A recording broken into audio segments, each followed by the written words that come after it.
ಶ್ರೀಲಂಕಾದಲ್ಲಿ ಫೆಂಗಲ್ ಚಂಡಮಾರುತ ಅಬ್ಬರಿಸಿರುವಂತದ್ದು ಭಾರತದ ಕಡೆ ಮುಖ ಮಾಡಿದೆ ಅಂತ ಈಗಾಗಲೇ IMD ಕೂಡ ಸೂಚನೆ ಕೊಟ್ಟಿರುವ ಹಿನ್ನೆಲೆಯಲ್ಲಿ ಯಾರು ಕೂಡ ಮೀನುಗಾರಿಕೆಗೆ ತೆರಳಬಾರದಂತ ಸೂಚನೆಯನ್ನು ಕೂಡ ಕೊಟ್ಟಿರುವಂತದ್ದು.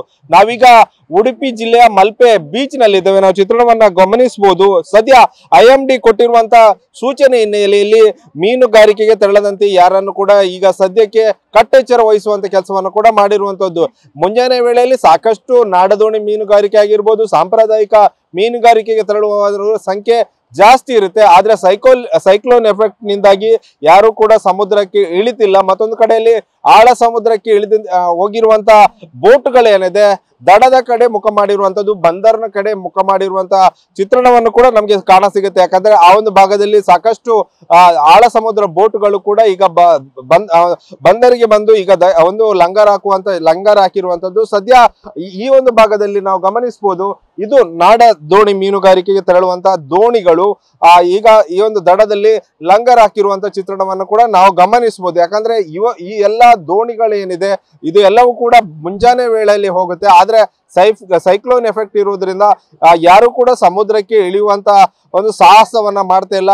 ಮತ್ತು ಆ ಒಂದು ಭಾಗದಲ್ಲಿ ಕೂಡ ಗಮನಿಸಬಹುದು, ವೇವ್ಸ್ ಅಂದ್ರೆ ಅಲೆಗಳ ಅಬ್ಬರ ಕೂಡ ಜಾಸ್ತಿ ಇರುವಂತದ್ದು. ಮುಂಜಾನೆ ವೇಳೆಯಲ್ಲಿ ಒಂದು ಕಡಿಮೆ ಪ್ರಮಾಣದಲ್ಲಿ ಅಲೆಗಳ ಅಬ್ಬರ ಇರುತ್ತೆ ಮತ್ತು ದೊಡ್ಡ ಮಟ್ಟದ ಅಲೆಗಳ ಅಬ್ಬರ ಇರುವುದಲ್ಲ. ಆದ್ರೆ ಈಗ ಸೈಕ್ಲೋನ್ ಎಫೆಕ್ಟ್ ನಿಂದಾಗಿ ಅಲೆಗಳ ಅಬ್ಬರ ಕೂಡ ಜಾಸ್ತಿ ಆಗಿರುವಂತದ್ದು.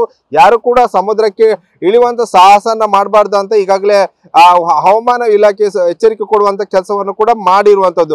ಆ ಹಿನ್ನೆಲೆಯಲ್ಲಿ ಈಗ ಕಟ್ಟೆಚ್ಚರ ವಹಿಸುವಂತ ಕೆಲಸವನ್ನು ಕೂಡ ಮಾಡಿರುವಂತದ್ದು. ಮಲ್ಪೆ ಬೀಚ್ ಆಗಿರೋದ್ರಿಂದ ಸಾಕಷ್ಟು ಪ್ರವಾಸಿಗರು ಬರ್ತಾರೆ, ಅವರಿಗೂ ಕೂಡ ಸೂಚನೆ ಕೊಡುವಂತ ಕೆಲಸವನ್ನ ಕೂಡ ಆ ಒಂದು ಭಾಗದಲ್ಲಿ ಮಾಡ್ತಾ ಇರುವಂತದ್ದು. ಒಟ್ಟಾರೆಯಾಗಿ ಈ ಒಂದು ಫೆಂಗಲ್ ಚಂಡಮಾರುತ ಏನಿದೆ ಇದು ಅಂದ್ರೆ ಕರಾವಳಿ ಭಾಗ ಅಂದ್ರೆ ಭಾರತದತ್ತ ಮುಖ ಮಾಡಿರುವುದರಿಂದ ಕರ್ನಾಟಕ ಕರಾವಳಿ ಭಾಗದಲ್ಲೂ ಕೂಡ ಕಟ್ಟೆಚ್ಚರ ವಹಿಸುವಂತ ಕೆಲಸವನ್ನು ಕೂಡ ಮಾಡಿರುವಂತದ್ದು. ಒಟ್ಟಾರೆಯಾಗಿ ಈ ಒಂದು ಸೈಕ್ಲೋನ್ ನಿಂದಾಗಿ ಕರಾವಳಿ ಭಾಗದಲ್ಲಿ ಕೂಡ ಆತಂಕ ಸೃಷ್ಟಿಯಾಗಿರುವಂತದ್ದು ಮತ್ತು ಮೀನುಗಾರರು ಕೂಡ ಸಮುದ್ರಕ್ಕೆ ಇಳಿಯದಂತೆ ಕಟ್ಟೆಚ್ಚರವನ್ನ ವಹಿಸಿರುವಂತದ್ದು. ಯಾರು ಕೂಡ ಈ ಒಂದು ಸಾಹಸಕ್ಕೆ ಅಂದ್ರೆ ಸಮುದ್ರಕ್ಕೆ ಇಳಿಯುವಂತ ಸಾಹಸಕ್ಕೆ ಮುಂದಾಗಬಾರ್ದು. ಬೃಹತ್ ಗಾತ್ರದ ಅಲೆಗಳು ಅಪ್ಪಳಿಸುವಂತ ಸಾಧ್ಯತೆ ಇದೆ ಮತ್ತು ಮಳೆ ಆಗುವ ಸಾಧ್ಯತೆ ಇರುವ ಹಿನ್ನೆಲೆಯಲ್ಲಿ ಯಾರು ಕೂಡ ಸಮುದ್ರಕ್ಕೆ ಇಳಿಬಾರ್ದು ಎನ್ನುವ ಸೂಚನೆ ಕೂಡ ಹವಾಮಾನ ಇಲಾಖೆ ಕೊಟ್ಟಿರುವಂತದ್ದು. ಕ್ಯಾಮರಾಮನ್ ರಾಮ್ ಜೊತೆ ಪ್ರಜ್ವಲ್ ಅಮೀನ್, TV9 ಉಡುಪಿ.